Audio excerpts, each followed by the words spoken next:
TV Harun উনি আমাকে ২-৩ বার phone করেছিলেন। আমি বলেছিলাম যে কেন যেতে হবে। আমি বলছি যে কথা আছে, আপনি আসেন আমি বলবো, মানে একেবারে আনঅফিসিয়ালি। তখন আমি গেলাম।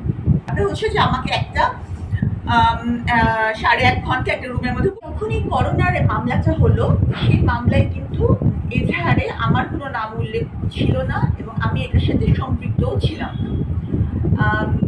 আপনারা জানেন যে জেকেজি হেলথ কেয়ারের সিইও এবং মালিক যিনি, কারণ এটা একটা প্রোপাইটারশিপ কোম্পানি, ব্যক্তিগত ওনারশিপের কোম্পানি, তো ওনাদেরকে একটা অভিযোগে গ্রেফতার করে নিয়ে যাওয়া হয়। তো এরপর থেকেই দেখা যায় যে এটা একটু আলোচনায় ছিল, অতটা না। হ্যাঁ, যখন আমি সম্পৃক্ত ছিলাম না তখন কিন্তু মামলা অতটা আলোচনায় ছিল না। এটা নিয়ে যারা কিছুটা মানে কথাবার্তা বলছিল, ষড়যন্ত্র করছিল যে এখানে এটাকে একটা অন্যদিকে ভিন্ন খাতে প্রবাহিত করার একটা চেষ্টা চলছিল। সম্ভবত সরকারের যে করোনা নিয়ে ব্যর্থতা বা কিছু সমালোচনা চলছিল সেটাকেই একটা ভিন্ন রূপে, মানে ভিন্ন খাতে প্রবাহিত করার জন্য। তো এর মধ্যে ওই টিভি হারুন উনি আমাকে ২-৩ বার ফোন করেছিলেন যে এই মামলাটার বিষয়ে উনি মানে সম্ভবত জানতে চাইছিলেন, ফোন করেছিলেন। তো আমি যখন এই ব্যাপারটা নিয়ে আমি ওনার সম্পর্কে তখন তেমন জানতাম না, উনি কে কি আমার জানা ছিল না। তা আমার যারা পরিচিত সার্কেল ছিল তাদের সাথে আমি বললাম, তখন তারা বললেন যে সে খুবই ক্ষমতাধর একজন ব্যক্তি, তবে তার কিছু সমস্যা আছে, বললো যে আনঅফিসিয়ালি ডাকলে তোমার ওখানে যাওয়া একেবারেই ঠিক হবে না।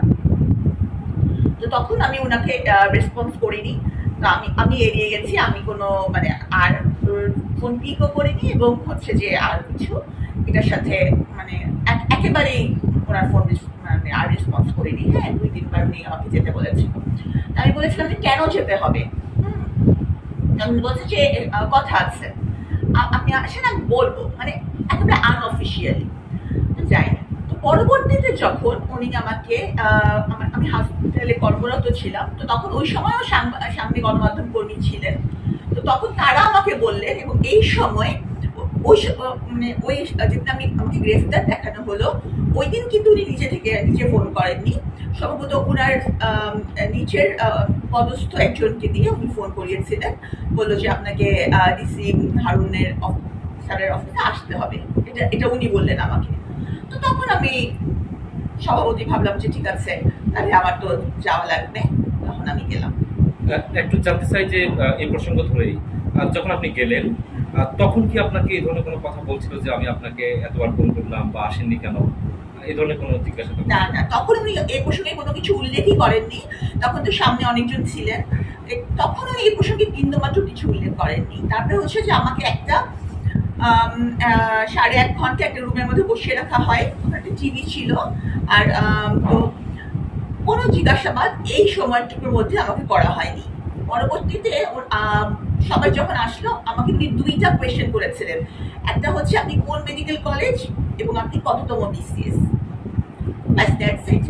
তারপর আমি দেখলাম যে টিভি স্ক্রলে যাচ্ছে যে জিজ্ঞাসাবাদের প্রেক্ষিতে সন্দেহজনক বা এরকম কিছু হওয়ায় সাবরিনাকে এই মামলায় গ্রেফতার। তো আমি বুঝলাম না যে উনি আমাকে এই ২টা প্রশ্নের ভিত্তিতে কেন কিভাবে উনি আমাকে গ্রেফতার দেখালেন, কিন্তু ওই সময় কোনো সিসিটিভি ফুটেজ যদি থাকে তাহলে অবশ্যই দেখা যাবে আমাকে শুধু এই ২টা প্রশ্নই করা হয়েছিল, মামলা রিলেটেড কোনো প্রশ্ন করা হয়নি, মানে আনুষ্ঠানিক কোনো জিজ্ঞাসাবাদ হয়নি। না। একটু বলবেন কি এই প্রসঙ্গে যে আমরা তো আসলে অনেকে আগে ভয়ে মুখ খুলেননি, টিভির কাছে আসলে সেখানে জিজ্ঞাসাবাদের নামে নানান হয়রানি বা শারীরিক নির্যাতনের অনেক অভিযোগ কিন্তু এখন অনেকে বলতেছেন, সেদিক থেকে আপনার কোনো ওই ধরনের কোনো অভিজ্ঞতা আছে কিনা, নাকি যেমনটা বলেন এখানে?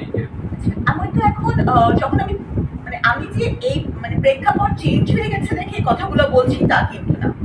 আমি গত মানে যখন থেকে বের হয়েছি, হ্যাঁ, প্রায় ২ বছর ধরে আমি এটাই বলে যাচ্ছি যে আমি মিথ্যা মামলার শিকার, আমার বিরুদ্ধে ষড়যন্ত্র হয়েছে, কিন্তু যতদিন তারা ক্ষমতায় ছিলেন আমি টিভি হারুনের নাম উল্লেখ করতে পারিনি। এবং আপনারা জানেন যে বই মেলায় আমার বইটা বন্ধ করার জন্য টিভি হারুন কি পরিমাণ চেষ্টা চালিয়েছিলেন যে আমার বইটা যাতে বন্দিনী যাতে বন্ধ হয়ে যায়। তো তখন তখন ওনার বিরুদ্ধে কিছু বললে তো আমার বইটা একেবারেই বন্ধ হয়ে যেত। তখন আমার ফোকাস ছিল যে আমার বইটা যেভাবে হোক পাঠকের হাত পর্যন্ত পৌঁছাতে হবে। তো এখন যেহেতু প্রেক্ষাপট চেঞ্জ হয়েছে এবং আল্লাহর কাছে অনেক অনেক শুকরিয়া জানাই যে আমার সাথে যা হওয়ার তো হয়েছে, কিন্তু আমি এই যে একটা অবস্থা, বিশেষ করে উনার অবস্থা আমি দেখে যেতে পারছি এবং আমার মনে হয় যে আরো কিছু আমি দেখে যেতে পারবো ইনশাল্লাহ।